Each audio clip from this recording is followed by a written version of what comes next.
So the Ferrari F40 has always held a special place in my heart. The car was announced in mid-1987, but I got to see it for the first time in February of 1990. It was at the Chicago Auto Show, and Lake Forest Sports Cars actually brought one there. So I went with my dad, and I'll never forget this moment because the crowd was massive, and I was walking through the crowd towards the Ferrari booth because they had the big Ferrari emblem hanging from the ceiling. But you saw these glimpses of red through the crowd, and almost like Moses parting the Red Sea, all of a sudden this crowd just opened up. And there it sat, a brand new red Ferrari F40. I've never ever since then had a car raise my blood pressure or elevate my heart rate like that car did.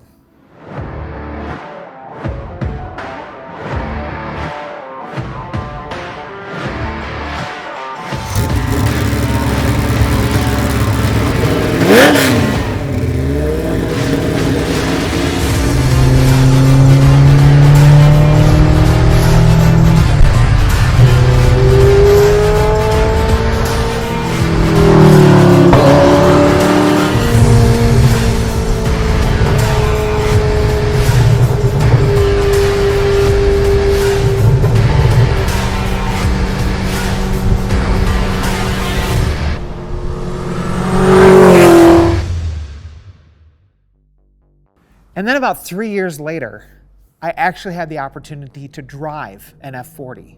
It was a privately owned car, and this gentleman offered me the opportunity to take the wheel. How could you pass that up? So I was like, absolutely.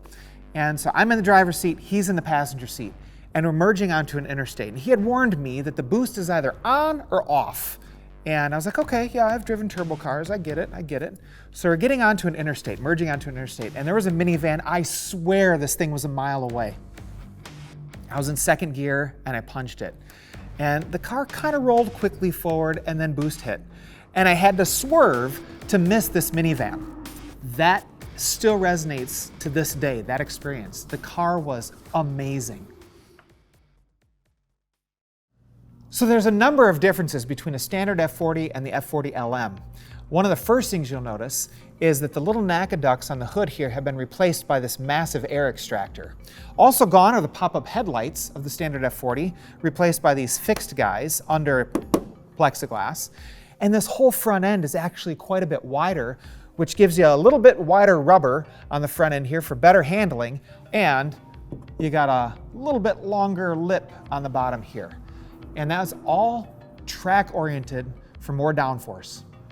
So there are other changes made to the F40 LM as well, all really for better breathing for this monstrosity of an engine in the back. The wing mirrors were moved up here. Back are these sort of slider windows on the side, like in the original F40 from 1989.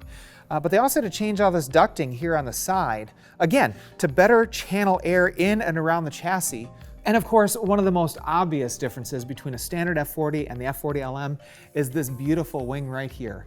The standard F40 had a pretty big wing. This is bigger and better, more downforce. It's also adjustable, so you can have more downforce if you need it for different tracks.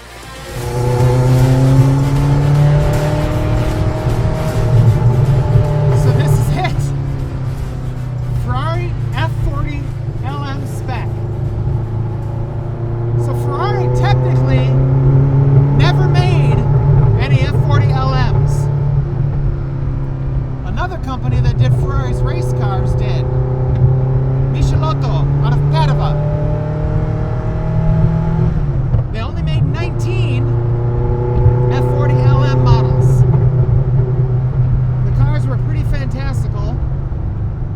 What's so funny is the F40 was basically a race car for the road. And then what they decided to do was take a race car for the road and put it back on the track. That's what the F40 LM is. But here's what's interesting. Standard F40 is 471 horsepower.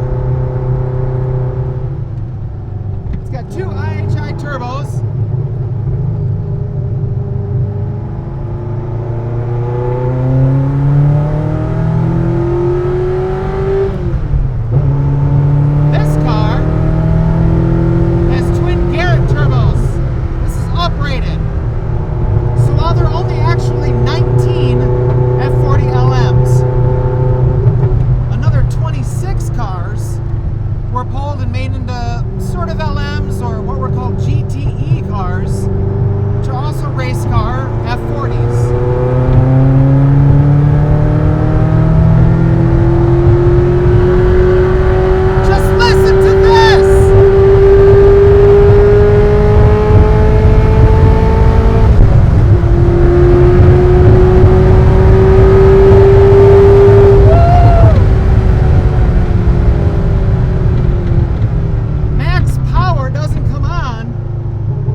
This was when my stomach dropped out of my backside because I thought for sure I broke somebody else's F40 LM.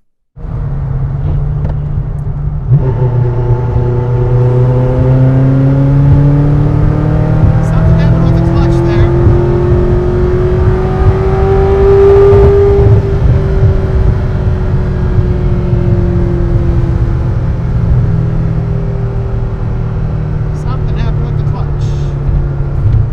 For the rest of this review, you may notice I don't shift at all.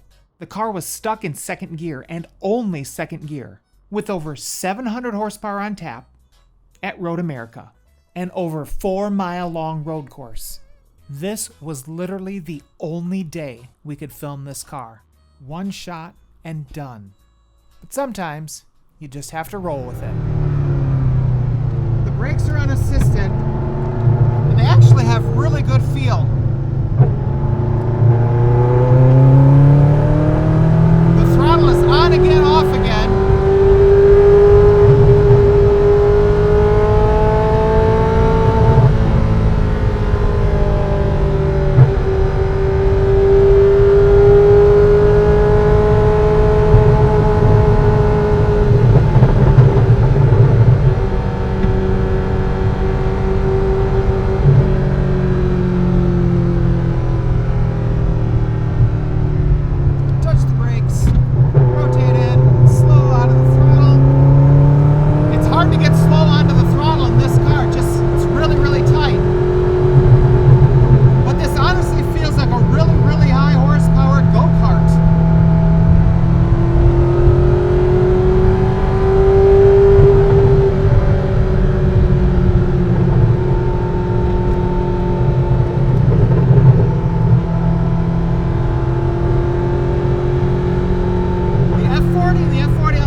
you about the construction of this car. It's a tubular steel chassis, wishbone suspension all the way around with coils and shocks.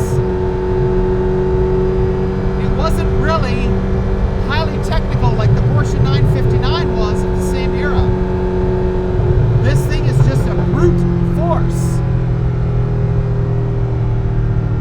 And when boost comes in, it's kind of like lighting a firecracker under your rear end.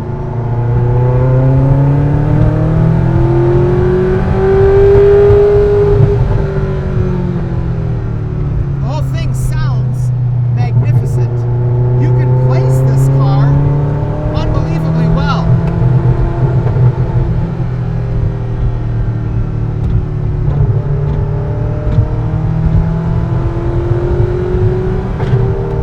There are only 11 body panels on an F40. They're all composite, carbon fiber Kevlar, or some aluminium, all in an effort to keep the weight down.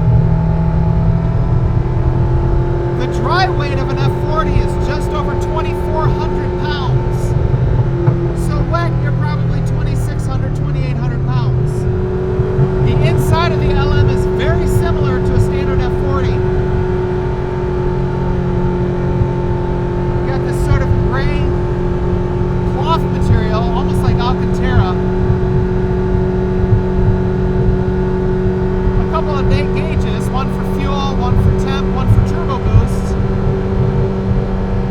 And then the gauge cluster. In the F40 LM, the gauge cluster is replaced by a digital cluster.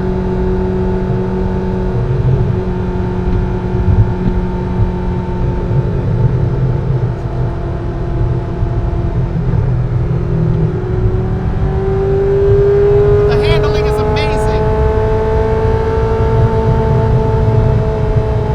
When you're on thrust, the engine, just listen to that.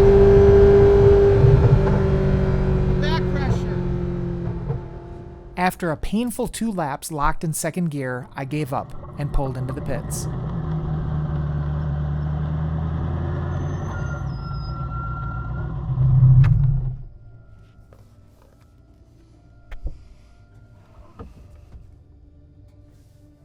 Well, I broke it. Clutch is gone. I was really worried about sharing the news with the owner, and when I rolled in, I told him straight up, I blew out the clutch. I got out, walked away to sulk, and figure out how I was going to pay for repairs. About 10 minutes went by, and the owner gave a gentle laugh. He came over by me to share the good news that I in fact didn't break anything. The F40 LM has massive headers when compared to a stock F40. Those cause a significant amount of heat. The lines go down the bell housing to go to the back brakes very close to the headers, which can, in turn, boil the brake fluid. As you all probably know, if you get air bubbles in the brake fluid, you can lose your clutch. The owner knew about this issue, so they had previously addressed it in 2 ways. First, they used high-temperature fluid with a higher boiling point. Second, they installed a heat shield where the brake lines run through. They had hoped that these 2 fixes would resolve the issue, but then the car sat for quite a while. In fact, our filming day was the F40 LM's first time being run up to speed on a track in a very long time. Clearly, the issue was still there. While I was immensely relieved to hear I hadn't broken the car, our available on-track time had passed. But none of that would ever take away the thrill I had getting behind the wheel of this incredibly special machine.